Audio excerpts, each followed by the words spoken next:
You assume that if your beliefs are correct, your inner life will feel stable. You assume that knowledge, once acquired, will settle the heart. But you can observe that correctness and stability do not always travel together. Your faith can be accurate in language and still feel tight in experience. It can feel like pressure, monitoring, and constant threat. Al-Ghazali became relevant immediately because he treated certainty as more than an argument. He observed that the mind can cling to certainty as psychological protection, not as truth. It can use religion to end uncertainty rather than to face reality. So the first question is not whether you have faith. The first question is what your faith is doing inside you. Is it opening the heart toward truth, or narrowing the heart to stay safe? If your faith produces tension, that tension is not automatically devotion. It may be fear wearing the mask of seriousness. Unresolved question: if knowledge cannot guarantee inner truthfulness, why do you keep treating correct belief as proof of inner peace? Al-Ghazali lived among people who pursued certainty as a serious achievement. Jurists guarded correctness. Theologians argued for doctrinal precision. Philosophers built systems to explain reality. Spiritual teachers trained discipline and inner states. In such an environment, being wrong was not only an error, it could feel like danger. So correctness carried emotional weight even when the culture spoke in rational terms. Al-Ghazali noticed that fear can hide inside sophistication. A person can speak in proofs while being driven by dread. A person can become strict not because truth demands strictness, but because the self cannot tolerate ambiguity. That atmosphere makes tight faith intelligible. It is the faith of a mind that fears error more than it loves truth. When you place your own experience in that frame, you stop personalizing it as a private weakness. You see it as a common human strategy. Turn religion into a certainty machine so you do not have to face not knowing. Unresolved question: if the aim is truth, why does the pursuit of correctness sometimes produce inner panic rather than inner clarity? Al-Ghazali's crisis can be understood as a problem of the knower, not just the known. If the mind doubts itself, it cannot use itself as the final judge of reality. You can produce arguments, but arguments still appear inside the same awareness being questioned. You can refine proofs, but the act of trusting a proof is still an inner act. Fear exploits this weakness. When the mind cannot tolerate uncertainty, it demands closure. It tries to end vulnerability by building a rigid structure of final answers. Religion can then be used as insurance, a way to stop the mind from questioning by replacing inquiry with certainty claims. You can observe this mechanism in yourself. The tighter your faith feels, the more it may be functioning as a closure tool. The goal is not truth, the goal is relief. You may call it conviction, but the inner function is often safety. That is why the system must remain tight. Looseness would allow uncertainty back in. Al-Ghazali's insight is not that doubt is good in itself. It is that unexamined certainty can be a form of self-deception. Unresolved question: if your faith is used to eliminate uncertainty, is it faith, or an attempt to control reality through belief? Al-Ghazali did not reject reason. He placed it. Reason can clarify concepts, expose contradictions, and protect you from obvious errors. But reason cannot give the mind what fear demands most: total safety. When fear dominates, the mind uses reason as a defense mechanism.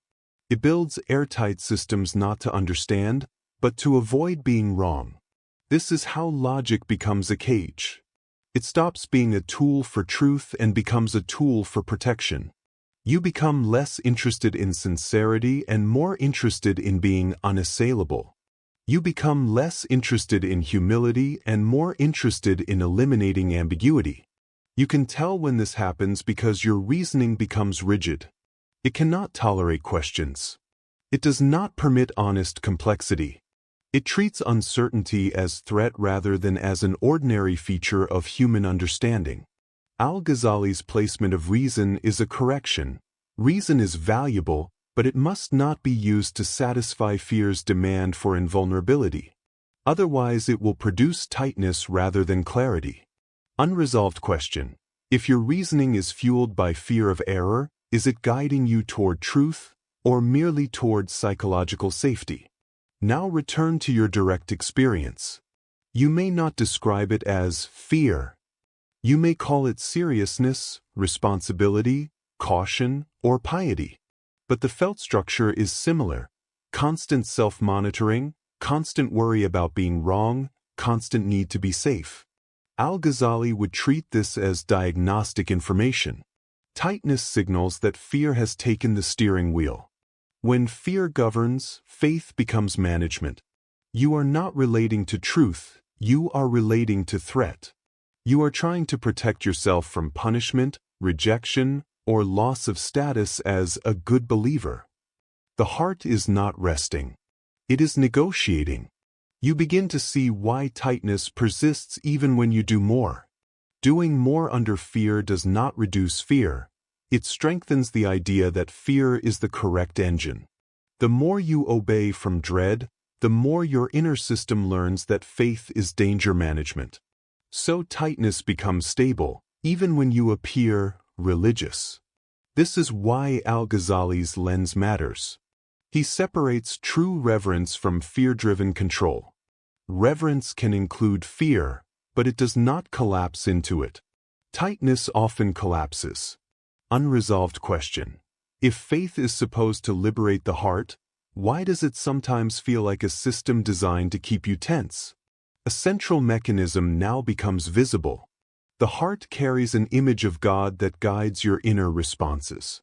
That image may be shaped by truth, or it may be shaped by threat. When fear dominates, the mind builds a God image that matches fear's logic. Harsh overseer, constant surveillance, rejection waiting behind small mistakes. Al-Ghazali's inner science approach suggests that much religious anxiety is not about God. It is about projection. The heart projects its own threat system onto the divine and then experiences that projection as religion. Tightness follows because you are always trying to protect yourself from the projected threat. You can test this without emotion. Ask what your inner system expects: guidance or punishment, correction or rejection, mercy or constant suspicion. The expectation reveals the operating image. This is why tight faith is not proof of devotion. It can be proof that fear has colonized your God image. And when the God image is colonized, worship becomes a strategy to avoid danger, not a movement toward truth. Al-Ghazali would say, purification is not only moral. It is perceptual. A distorted image produces a distorted faith. Unresolved question. If your inner image of God is driven by fear, how can you know whether you're relating to truth or to your own threat system? Now look at intention. Al-Ghazali emphasized niyya because the same outward act can serve different inner aims. Fear distorts intention by turning worship into proof. Proof of safety. Proof of acceptability. Proof that you are not doomed. Proof that you are good enough. When worship becomes proof, it becomes self-centered in a subtle way. Not through pride, but through survival logic. You are not primarily oriented toward truth. You are oriented toward securing your position. And because the heart cannot fully believe the proof, it demands more proof. This creates tightness. More checking, more anxiety, more compulsion. You begin to see why worship can increase pressure. It is not because worship is flawed. It is because fear uses worship as bargaining. If I do this, I will be safe. But the bargain is endless because fear does not accept sufficiency. Al-Ghazali's correction is not to abolish fear. It is to remove fear from governance. Worship becomes clean when it stops being a purchase of safety and becomes alignment with truth.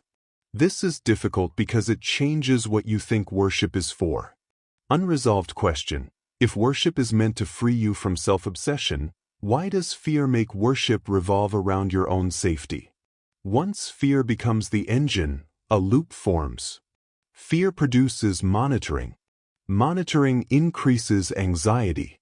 Anxiety demands stricter control. Control increases pressure. Pressure confirms fear. The loop becomes self-sealing. You see it in religious form as constant self-surveillance. You check whether your intentions were pure enough. You check whether your actions were correct enough. You check whether you are safe yet. You treat faith like a performance audit rather than a relationship with truth. The more you audit, the more you find imperfections. The more you find imperfections, the more you tighten the system. Tightness grows. Al-Ghazali's lens explains why this feels like seriousness while producing panic. Seriousness is being used to justify compulsion. But compulsion is not trust. Trust does not require constant checking for permission to breathe. So a sharp diagnostic emerges. If your faith requires constant monitoring to feel secure, then fear is not a visitor. Fear is governance. Faith has become management. This is why the loop must be seen clearly. If it remains invisible, you will keep calling it piety while it consumes the heart. Unresolved question.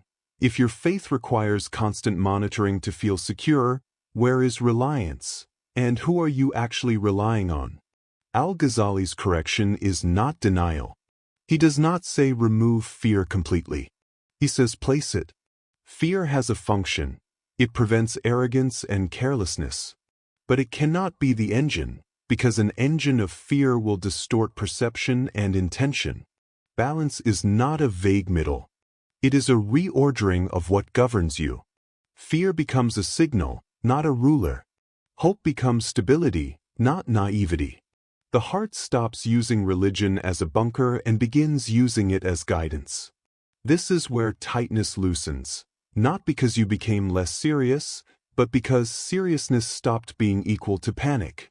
In this frame, the question is not, should I fear?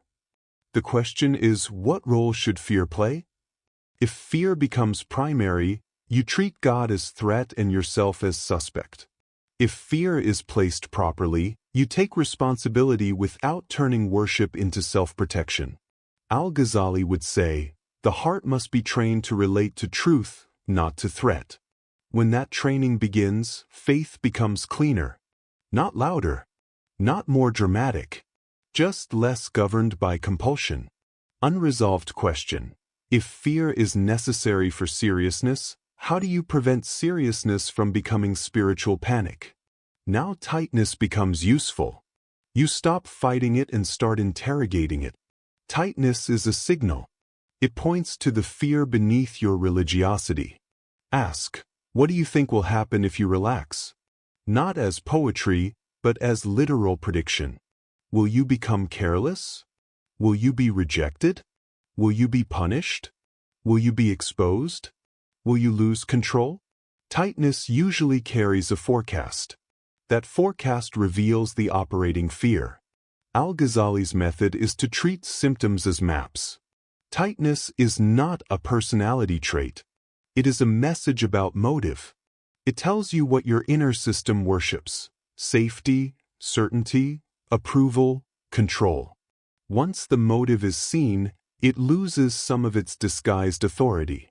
It can no longer pretend to be pure piety. This is the moment where sincerity becomes possible, because you can separate devotion from fear-driven bargaining. You still act responsibly, but you stop using responsibility as cover for panic. Unresolved question. If tightness is a message, what truth about your faith motive becomes obvious the moment you try to rest? You reach a sober realization. Tight faith is often fear using religion to secure itself. Al-Ghazali's insight reframes faith as reliance on truth rather than management of threat. Faith is not the absence of fear. It is the end of fear as governor. You still care about right action. You still care about sincerity.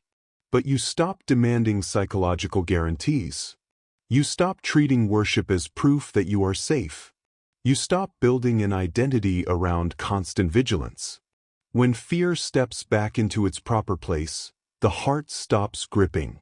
What remains is quiet steadiness, not certainty you possess, but truth you stop resisting. And in that steadiness, you do not need to announce openness as expansive. You only notice that the pressure of constant self-defense has reduced. One question remains without urgency. If true faith cannot be felt as safety on demand, how will you live it without turning it into another control system?